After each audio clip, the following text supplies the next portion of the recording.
Hence, that was another reason for the Romans who had these soldiers out there like, look, no, the strong soldiers, so, and they're getting the wives. Meanwhile, we're not having anybody come to the army. And so they figured monogamy is the solution to their issue. And they challenged right there. Because a lot of men was going, again, men were going with other men. But that's, again, that whole Western or European thing. Meanwhile, women would be attracted to the strongest men in a certain area.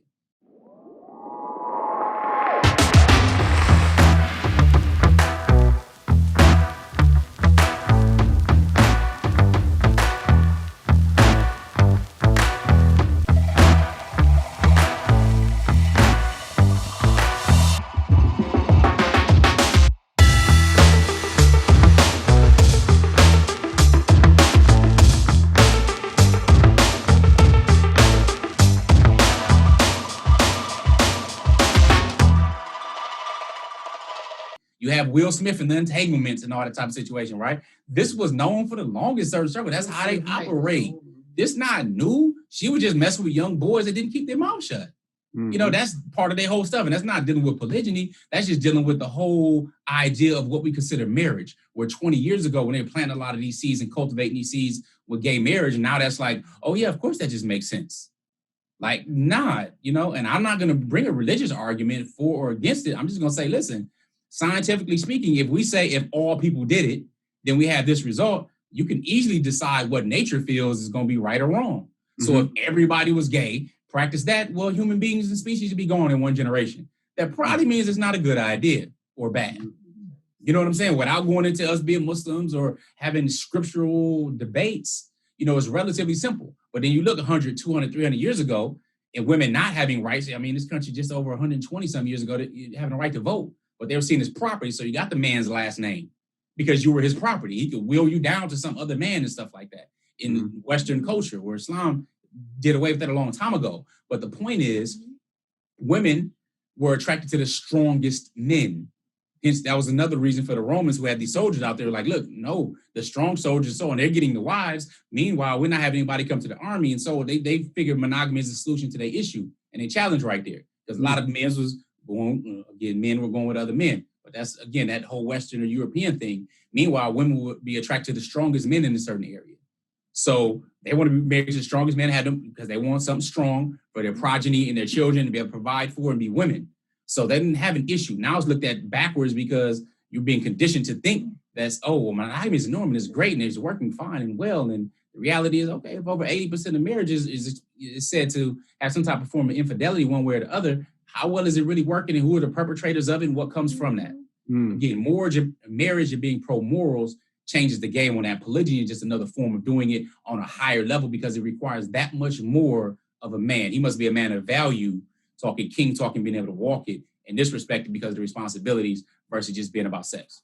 Word. There's a book called Out of Eden. I don't know if you ever read it. It goes into exactly what you were talking about. On a more, it's speaking more from a genetic, evolutionary, biological perspective. Not so much cultural. It gets into culture, but it more speaks on that. So it's very interesting that you brought some of those points up. Again, I was familiar with most of the things you said. Was not familiar about the best man one. So you just inspired some research tonight. But definitely, I want to tell all the viewers, I'm going to do about 3 more questions, y'all.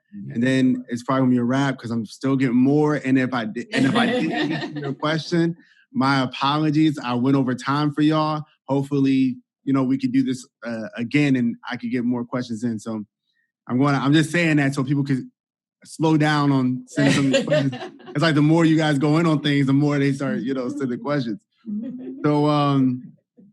So let's go into denying a man a part of himself by not accepting. All right. So I guess this is for anyone because they didn't specify who should answer this.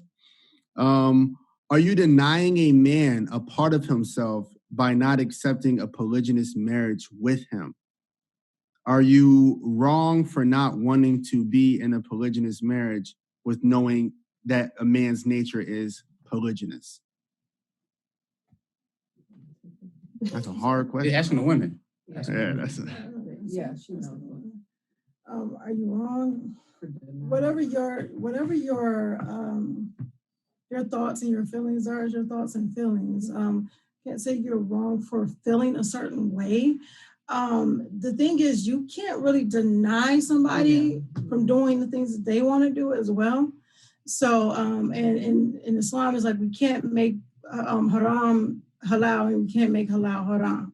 The forbidden, lawful and unlawful. Forbidden. So the thing is, you can state, your piece, what you don't like, what you won't accept or anything like that. But all in all, it's still the other person's decision on what they would do. And that's the thing that we've encountered a lot, where they will ask, well, did they seek your permission in order for this to happen? Or, can't you just divorce, or I'm going to make him do this because I'm going to take the kids away. And, a lot of the manipulation stuff. And we talked about that earlier, about that, how certain things can lead to resentment. The thing is, the way you build your marriage and to build your trust is the way you do that and the way you tear it down. I mean, it takes a lot to build, and then it takes this to destroy.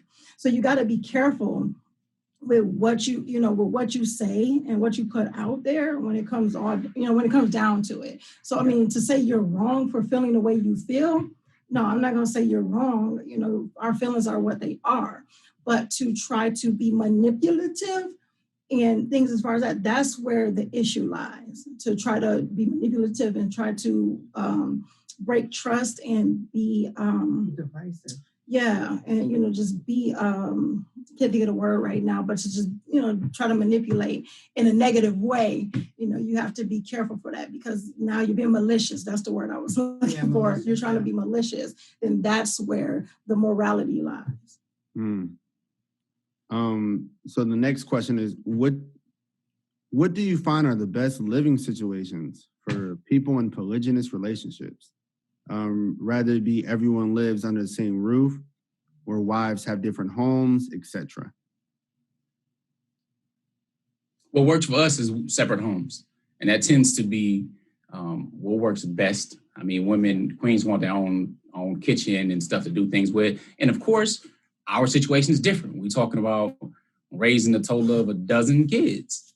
All right, so 12 children. So different houses, clearly. I mean, if it's just 3 people and they want to be together or something like that, or live under the same roof, that's different as well. So for us, though, we found that the most successful are those who have their own personal privacy in their own homes, usually close in proximity. It can be more of a challenge the further away, or different countries and stuff like that. But usually, at least for us, especially those with children in particular, to be in separate areas, unless the house or houses or compound is big enough on lots of acreage and things like that, then it likely be better to have an estate and be in a certain wing or another wing of it. But in general, it's better to have your own separate housing for the ladies to run their own stuff, design things their own way, and to have their own privacy and time away from you. They really enjoy their own personal time versus, let's say monogamy, somebody's always up under somebody. You have the time to miss somebody, have the time to work on your own things as well. That's what works best for us. Though we have lived under the same roof while traveling, okay, and that's fine as well. But again, that's why traveling is something that's very temporary versus what we normally do. Okay, and these last 2 questions are similar, so I'm going to try to, wrap it into one. This is obviously from a woman. Straightforward, I want to do polygyny, and he wants to do polygyny, but I just can't do it. She didn't go further than that. Like, and the second question was, she said she wants to, but he wants to, but she just can't. She says she just can't. So I'm guessing, because she didn't go into detail, I'm guessing she's saying like just internally she can't do it. She wants to. Can you speak to that? Not really. I mean, because just internal challenge. I mean, if you want to do it, then do it. Yeah. I mean, it's like having a baby. All right, it's fun making a baby, but I would never, ever, ever want to have a baby. If it was up to us as men, then the human race would be extinct. I don't know why women want to have more than one after having one and experiencing the pain. I told you it's mental illness. But yeah, if you want to do it, and he wants to do it, then he should probably do it, get over that hump, because it's likely that you're worried about outside influences to begin with. What are people going to say? What are they going to think? And all this type of stuff.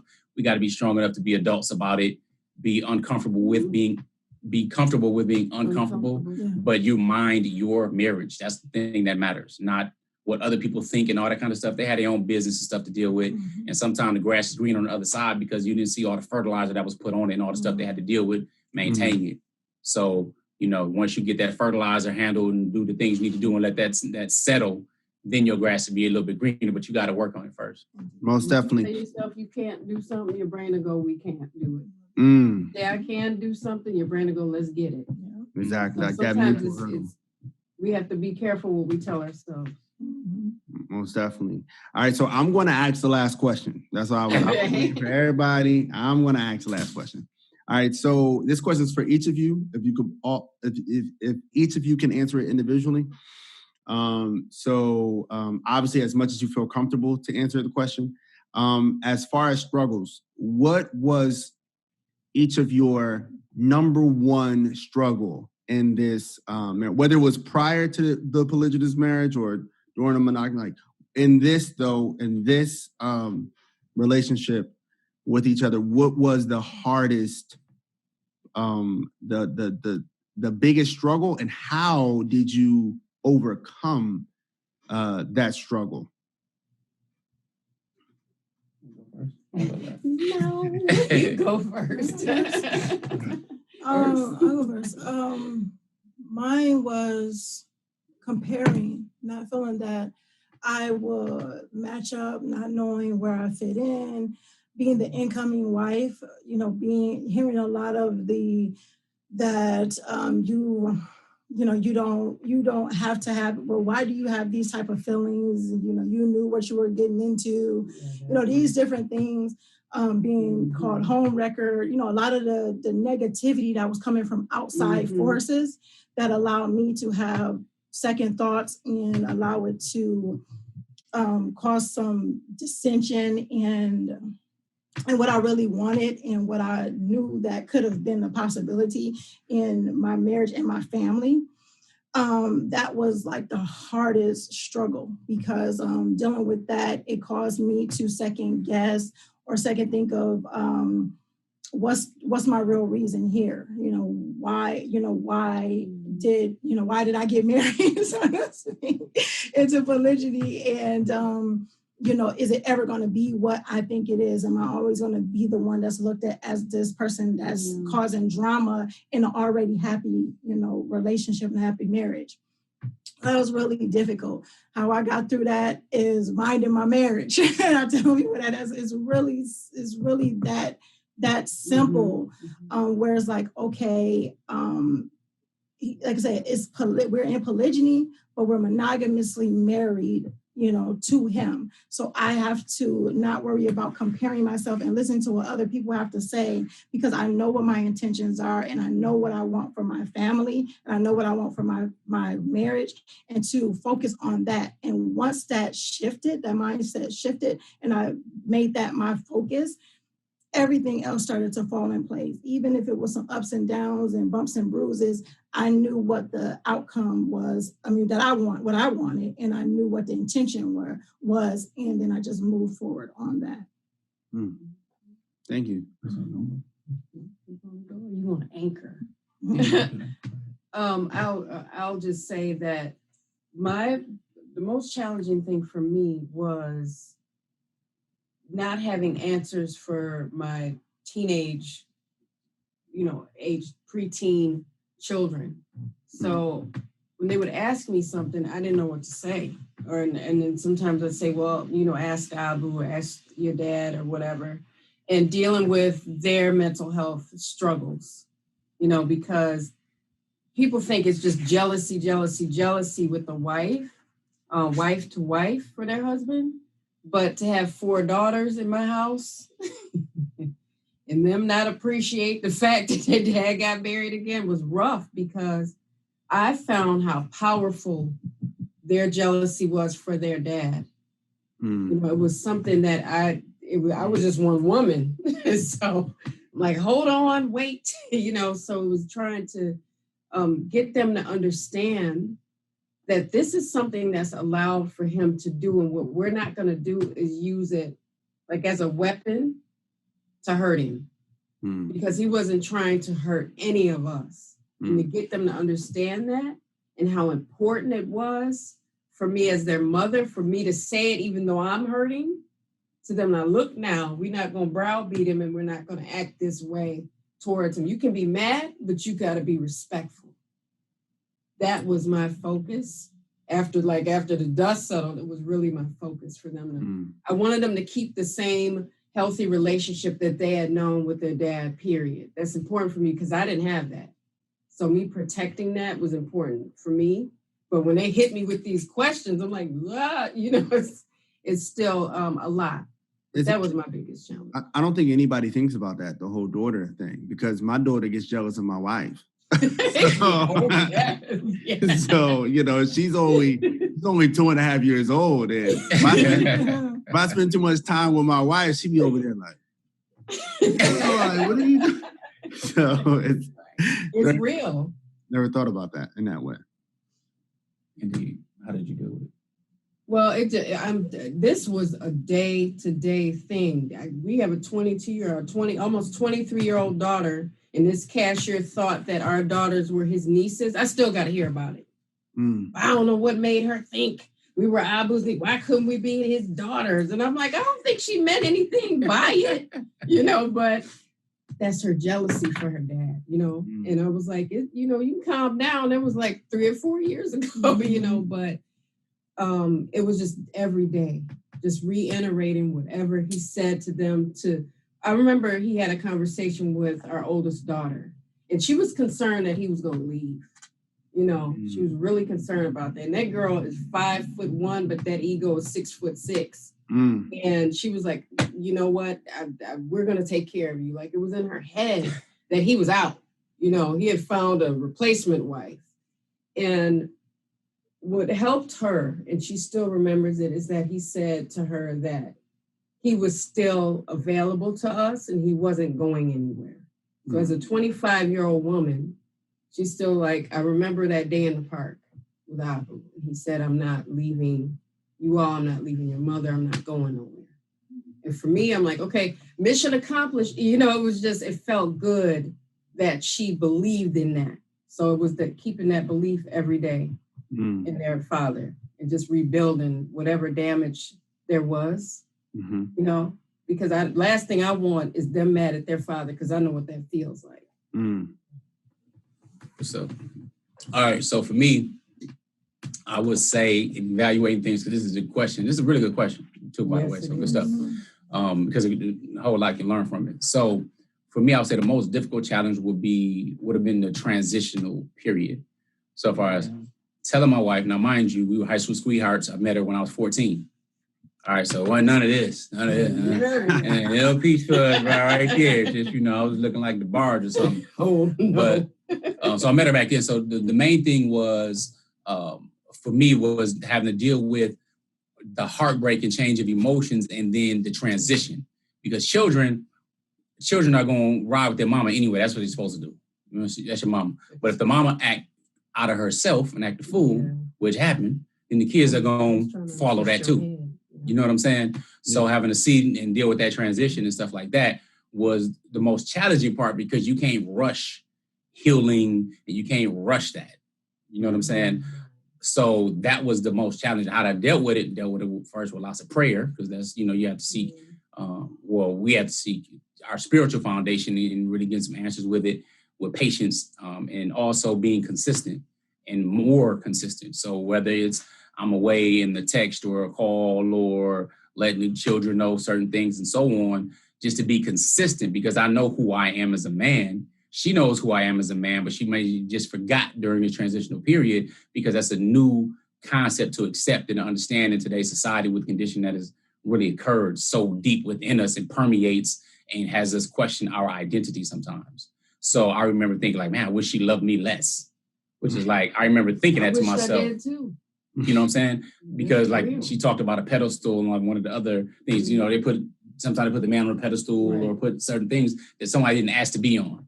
So really seeing that transition, having to deal with that pain and I knew I needed to grow. I wasn't equipped to be, I wasn't emotionally versatile enough to be able to handle that properly and deal with it and talk it out and help really understand different love languages. I wasn't equipped with any of that at the time. So I could, kind of watch a slow train wreck to a certain perspective, but trying to, guide or do what I can from, one angle to another while I'm still reading and learning and studying and trying to figure out and still trying to maintain a routine and try to develop some things. So that was the most challenging part, which is kind of some of the fuel that caused us to really start outstanding personal relationships to begin with. Most definitely. And I just want to speak to the fact that, man, y'all are a powerful family.